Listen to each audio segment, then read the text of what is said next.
샬롬 샬롬. 미션TV 김영철 선교사입니다. 갈릴리 호숫가에서 35달러로 100일 살기 7번째 시간입니다. 이스라엘에서 여러분, 저는 이스라엘에 처음 입국했을 때 굉장히 신기한 체험을 했어요. 제가 이제 세 군데, 러시아하고 네덜란드하고 그리고 이집트에서 입국을 해봤는데요. 분위기가 일반 다른 나라에 입국하는 분위기하고 완전히 달랐습니다. 그러니까 일단 군복을 입은 이민국 직원들인 것 같기도 하고 어떤 보안사 직원들이 같이 아마 있는 것 같은 느낌이었습니다. 근데 총들을 다 메고 있는 거예요. 실제 이 총들을 다 메고 있어요. 이스라엘은 여러분 여자들도 여성들도 2년 동안 군생활을 합니다. 그리고 그냥 평범하게 외출 나오고 외박 나올 때도 총을 가지고 다닙니다. 이제 이스라엘 안에 팔레스타인이 같이 있다 보니까 어떤 분쟁이 발생했을 때 바로 어떤 전투 모드로 들어가는 것 같습니다. 이스라엘은 여러분 입국 자체가 쉽지가 않습니다. 입국할 때 여러분이 문제가 있으면 안 돼요. 심지어 다 물어보면 너 앞으로 뭐 할 거냐, 너가 공부하는 건 뭐냐, 이런 거 하나하나 다 물어봅니다. 제가 이스라엘에서 재미난 경험 중에 하나가 이제 성경을 그때 제가 이제 성경을 공부하기 시작하는 시점이었으니까 히브리어를 좀 알았지 않겠습니까? 그래서 성경을 말해줬습니다. 그리고 히브리어도 몇 개 막 하고 이스라엘인들이 진짜 좋아합니다. 그래서 제가 이스라엘 입국할 때 그 어떤 삼엄했던 분위기에서 입국을 딱 했어요. 근데 이스라엘 하면 엄청나게 막 거룩한 땅이고 은혜로운 땅이고 막 성서의 땅이고 막 이런 쪽으로 생각하고 입국을 딱 했어요. 그리고 첫 번째 숙소를 에일럿이라고 하는 이집트하고 국경인 도시에 있는 숙소를 들어갔어요. 저는 거기에서 너무 충격받았어요. 제가 가본 어떤 나라의 숙소보다 분위기가 삭막했고 좀 약간 무섭더라고요. 그래서 그 성서의 땅, 성경의 땅, 성지라고 했던 어떤 그 개념이 확 깨지면서 현실을 이제 느끼기 시작했습니다. 제가 이스라엘에서 생활하면서 많은 유태인들을 만났거든요. 어린아이 유태인들, 청소년 유태인들, 또 어른 유태인들, 랍비들 많이 만났어요.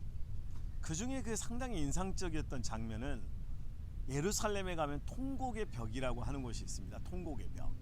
거기에서 이제 전통 유대인 복장을 한 유태인들이 막 울면서 막 이렇게 몸을 흔들면서 기도해요. 눈물을 흘리면서. 그리고 이제 유태인들이 말하는 창세기, 출애굽기, 레위기, 민수기, 신명기, 모세오경을 막 읽으면서 눈물을 흘리는 거예요. 근데 그 옆에서 아이가 아빠의 기도하고 성경을 읽는 모습을 보고 있습니다. 그래서 이 아이가 또 아빠처럼 되는 거예요. 이스라엘에서 여러분 만난 많은 유태인들은 자신들이 chosen people, 그러니까 선택된 백성이라고 하는 절대적인 우월 사상을 가지고 있습니다. 유태인은 전도하지 않거든요. 자기들만 구원받았으니까 나머지는 다 소용없습니다. 다 천국 못 간다고 생각을 해요. 심지어 천국의 불쏘시개라고 생각을 해요. 그래서 유태인들이 예수님을 받아들이지 않았습니다. 오히려 예수님을 향해서 핍박하고 예수님이 이스라엘의 왕으로 오신 예수님, 세상의 왕으로 오신 예수님을 인정하지 않는 거예요. 그리고 자신들이 생각하는 그 메시아는 모세와 같은 메시아를 생각하고 있었습니다. 그러니까 홍해를 가르고 애굽을 완전히 초토화시킬 수 있고 세상을 다 없애버릴 수 있는 강력한 메시아를 기다리고 있는 거예요. 그러니까 십자가를 짊어지고 골고다에서 옆구리에 창이 찔리고 손과 발에 못이 박히고 이렇게 죽은 예수를 자신들은 메시아로 인정할 수 없다는 거예요. 그래서 유태인들은 구약만 믿습니다. 신약을 인정하지 않아요. 제가 유태인들에게 예수님을 전했습니다. 낙타를 태워가지고 이제 낙타 뒤에 타면 이제 제가 앞에서 낙타 5마리를 끌고 가거든요. 그럼 뒤에 유태인들이 타고 있습니다. 그리고 한참 이제 한 바퀴 두 바퀴 돌다가 예수님 이야기를 하잖아요. 그 어떤 사람은 시끄럽다고 듣기 싫다고 하면서 낙타에서 뛰어내려서 그냥 돈도 안 내고 가버리는 사람도 봤어요. 유태인들에게 예수님을 이야기하면 되게 기분 나빠합니다. 그리고 그는 목수의 아들이었고 사람의 아들이었지 하나님의 아들이 될 수가 없다, 이렇게 말을 해요. 제가 이제 그 이스라엘에서 만난 한 10대 청소년이었는데요, 자기는 예수 그리스도를 믿을 수 없대요. 그렇게 약한 사람이 무슨 메시아가 될 수 있냐고 하길래 제가 이렇게 한번 물어봤어요. 만약에 너하고 아빠가 이제 길을 걷고 있는데 기차가 다니는 철로에서 너가 넘어졌다. 너가 넘어졌는데 기차가 달려오고 있다.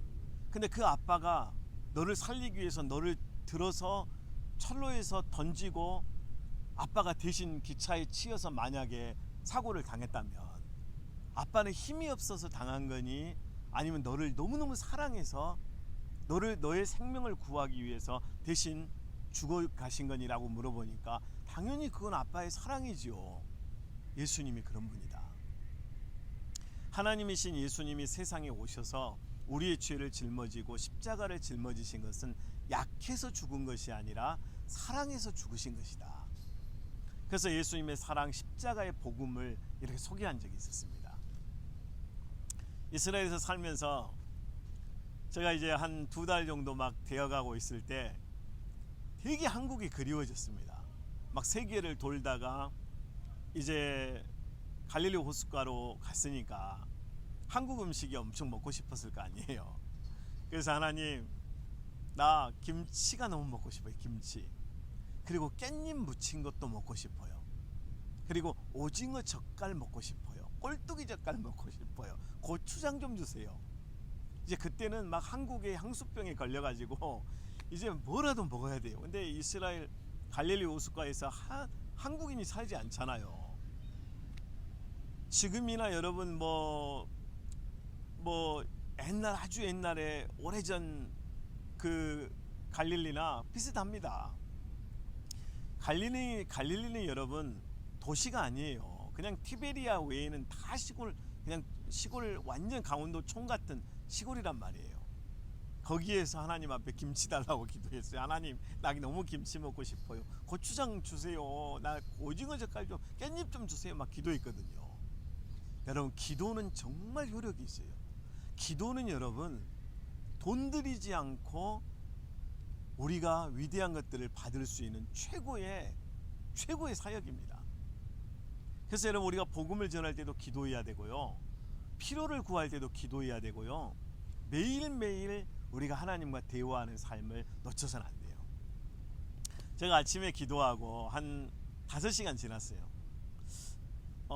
한 7시에서 8, 9, 10, 11, 한 5시간이 지났는데 우리 여러분 낙타센터 옆에 주유소가 있었습니다. 그 주유소에 이제 기름을 넣기 위해서 버스 2대가 딱 도착한 거예요. 근데 이 버스에서 이제 사람들이 화장실 가려고 내렸는데 보니까 한국말을 하고 있는 거예요.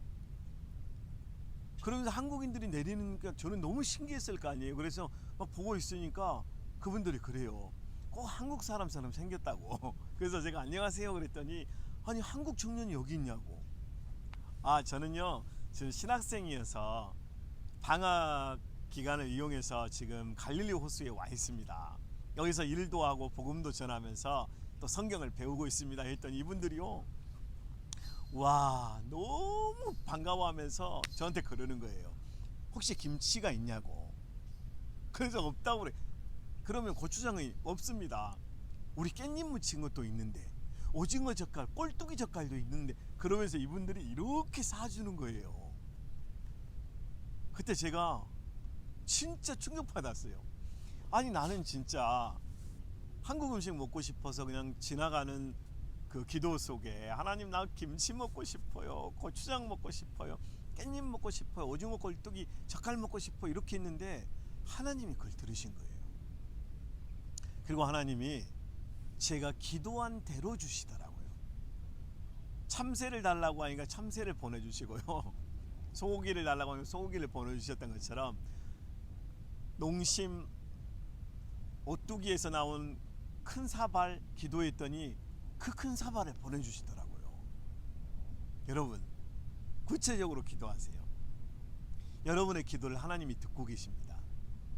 또 하나 아세요? 여러분이 말하는 걸 하나님이 듣고 계십니다. 여러분의 모든 삶을 보고 계십니다. 그래서 여러분, 우리는 하나님을 의식하면서 살아가는 거예요.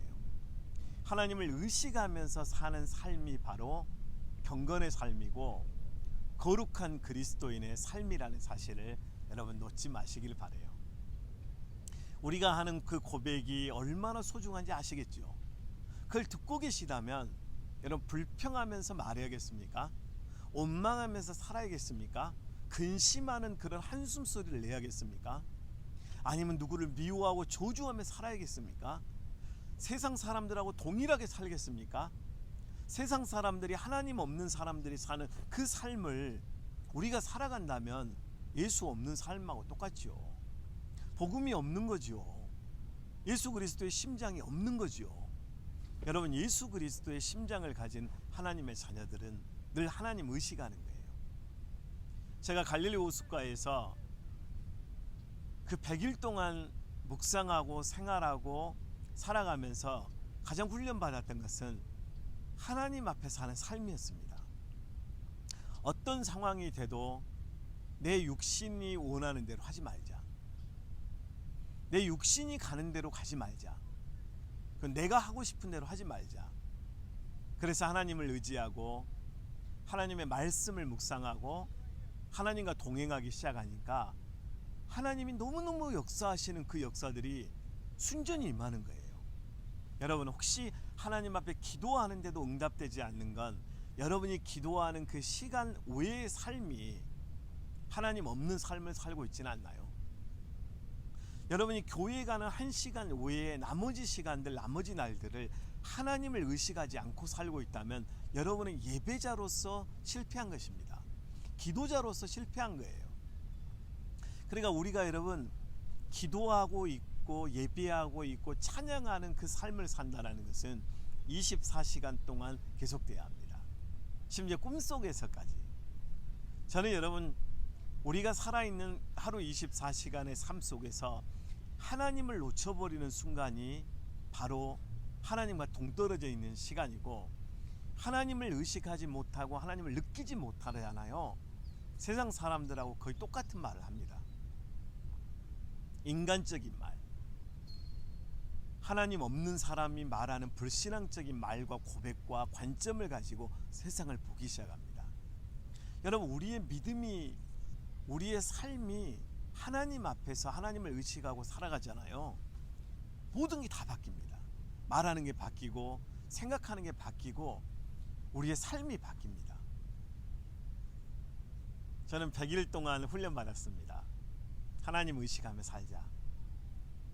그리고 하나님을 순수하게 믿으면서 살자.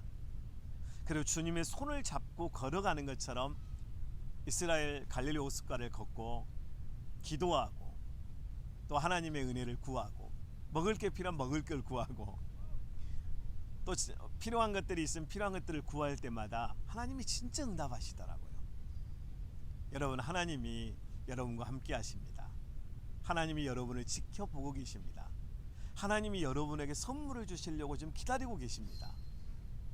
여러분이 그리스도 안에 살아가는 모든 삶이 하나님의 손을 꼭 잡고 하나님과 동행하는 삶이 될 수 있기를 축복합니다. 기도하겠습니다. 하나님, 우리가 하나님을 놓치지 않게 하옵소서.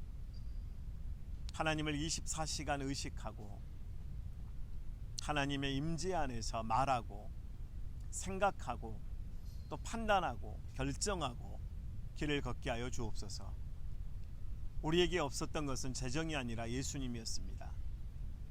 우리에게 없었던 것은 좋은 백그라운드가 아니고 예수 그리스도의 백그라운드가 없었습니다. 하나님, 다시 회복합니다. 주님께로 나아갑니다.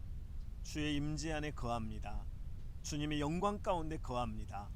우리를 불쌍히 여겨주시고 우리에게 하늘문을 여시고 하나님의 은혜를 폭포수처럼 쏟아부어 주시옵소서. 예수님의 이름으로 기도드리옵나이다. 아멘.